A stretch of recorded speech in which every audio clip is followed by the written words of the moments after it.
When I was young, my family lived overseas. I lived in Indonesia for a few years. And my mother, she didn't have the money to send me where all the American kids went to school. But she thought it was important for me to keep up with an American education. So she decided to teach me extra lessons herself, Monday through Friday. But because she had to go to work, the only time she could do it was at 4:30 in the morning. But whenever I'd complain, my mother would just give me one of those looks and she'd say, "This is no picnic for me either, Buster." So I know that some of you are still adjusting to being back at school, but I'm here today because I have something important to discuss with you. My father left my family when I was 2 years old, and I was raised by a single mom who had to work and who struggled at times to pay the bills and wasn't always able to give us the things that other kids had. There were times when I missed having a father in my life. There were times when I was lonely and I felt like I didn't fit in. So I wasn't always as focused as I should have been on school. And I did some things that I'm not proud of. And I got in more trouble than I should have. And my life could have easily taken a turn for the worse. But I was lucky. I got a lot of second chances. And I had the opportunity to go to college and law school and follow my dreams. My wife, our First Lady, Michelle Obama, she has a similar story. Neither of her parents had gone to college, and they didn't have a lot of money. But they worked hard, and she worked hard so that she could go to the best schools in this country. Some of you might not have those advantages. Maybe you don't have adults in your life who give you the support that you need.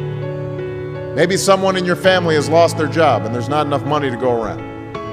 Maybe you live in a neighborhood where you don't feel safe, or have friends who are pressuring you to do things you know aren't right.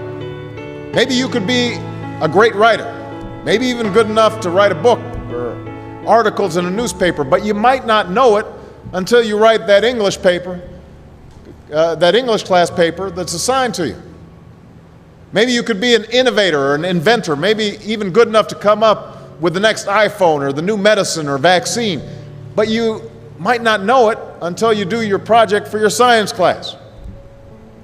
Maybe you could be a mayor or a senator or a Supreme Court justice, but you might not know that until you join student government or the debate team. And no matter what you want to do with your life, I guarantee that you'll need an education to do it. You want to be a doctor or a teacher or a police officer? You want to be a nurse or an architect, a lawyer or a member of our military? You're going to need a good education for every single one of those careers. You cannot drop out of school and just drop into a good job. You've got to train for it and work for it and learn for it. And this isn't just important for your own life and your own future. What you make of your education will decide nothing less than the future of this country. The future of America depends on you. What you're learning in school today will determine whether we as a nation can meet our greatest challenges in the future. You'll need the knowledge and problem-solving skills you learn in science and math to cure diseases like cancer and AIDS, and to develop new energy technologies and protect our environment. You'll need the insights and critical thinking skills you gain in history and social studies to fight poverty and homelessness, crime and discrimination, and make our nation more fair and more free. You'll need the creativity and ingenuity you develop in all your classes to build new companies that will create new jobs and boost our economy. We need every single one of you to develop your talents and your skills and your intellect so you can help us old folks solve our most difficult problems. If you don't do that, if you quit on school, you're not just quitting on yourself, you're quitting on your country. Now, I know it's not always easy to do well in school. I know a lot of you have challenges in your lives right now that can make it hard to focus on your schoolwork. I get it. I know what it's like. But at the end of the day, the circumstances of your life, what you look like, where you come from, how much money you have, what you've got going on at home, none of that is an excuse for neglecting your homework or having a bad attitude in school. That's no excuse for talking back to your teacher or cutting class or dropping out of school. There is no excuse for not trying. Where you are right now doesn't have to determine where you'll end up. No one's written your destiny for you. Because here in America, you write your own destiny. You make your own future. That's what young people like you are doing every day all across America. And that's why today I'm calling on each of you to set your own goals for your education and do everything you can to meet them. Your goal can be something as simple as doing all your homework, paying attention in class, or spending some time each day reading a book. Maybe you'll decide to get involved in an extracurricular activity or volunteer in your community. Maybe you'll decide to stand up for kids who are being teased or bullied because of who they are or how they look. Because you believe, like I do, that all young people deserve a safe environment to study and learn. Maybe you'll decide to take better care of yourself so you could be more ready to learn. But whatever you resolve to do, I want you to commit to it. I want you to really work at it. I know that sometimes you get that sense from TV that you can be rich and successful without any hard work. That your ticket to success is through rapping or basketball or being a reality TV star. Chances are you're not going to be any of those things. The truth is, being successful is hard. You won't love every subject that you study. You won't click with every teacher that you have. Not every homework assignment will seem completely relevant to your life right at this minute. And you won't necessarily succeed at everything the first time you try. That's okay. Some of the most successful people in the world are the ones who've had the most failures. J.K. Rowling, who wrote Harry Potter. Her first Harry Potter book was rejected 12 times before it was finally published. Michael Jordan was cut from his high school basketball team. He lost hundreds of games and missed thousands of shots during his career. But he once said, "I have failed over and over and over again in my life, and that's why I succeed." These people succeeded because they understood that you can't let your failures define you. You have to let your failures teach you.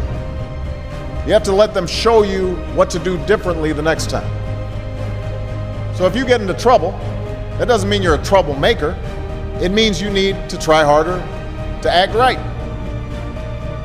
If you get a bad grade, that doesn't mean you're stupid. It just means you need to spend more time studying. No one's born being good at all things. You become good at things through hard work. You're not a varsity athlete the first time you play a new sport.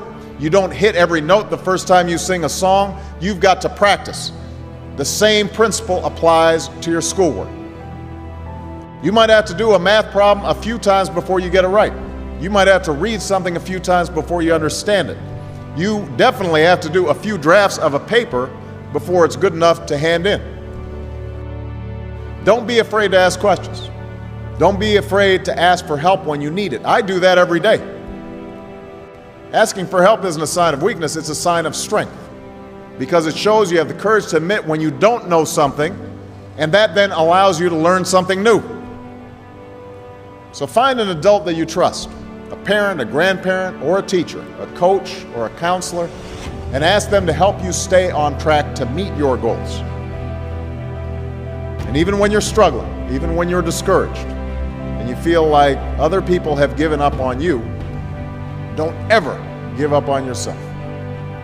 Because when you give up on yourself, you give up on your country. The story of America isn't about people who quit when things got tough. It's about people who kept going, who tried harder, who loved their country too much to do anything less than their best. It's the story of students who sat where you sit 250 years ago and went on to wage a revolution, and they founded this nation. Young people. Students who sat where you sit 75 years ago, who overcame a depression and won a world war, who fought for civil rights and put a man on the moon. Students who sat where you sit 20 years ago, who founded Google and Twitter and Facebook and changed the way we communicate with each other. So today, I want to ask all of you, what's your contribution going to be? What problems are you going to solve? What discoveries will you make? What will a president who comes here in 20 or 50 or 100 years say about what all of you did for this country? You know, your families, your teachers, and I are doing everything we can to make sure you have the education you need to answer these questions. I'm working hard to fix up your classrooms and get you the books and the equipment and the computers you need to learn. But you've got to do your part too. So I expect all of you to get serious this year. I expect you to put your best effort into everything you do. I expect great things from each of you.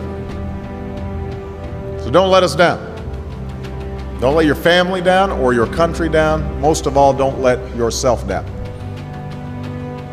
Make us all proud.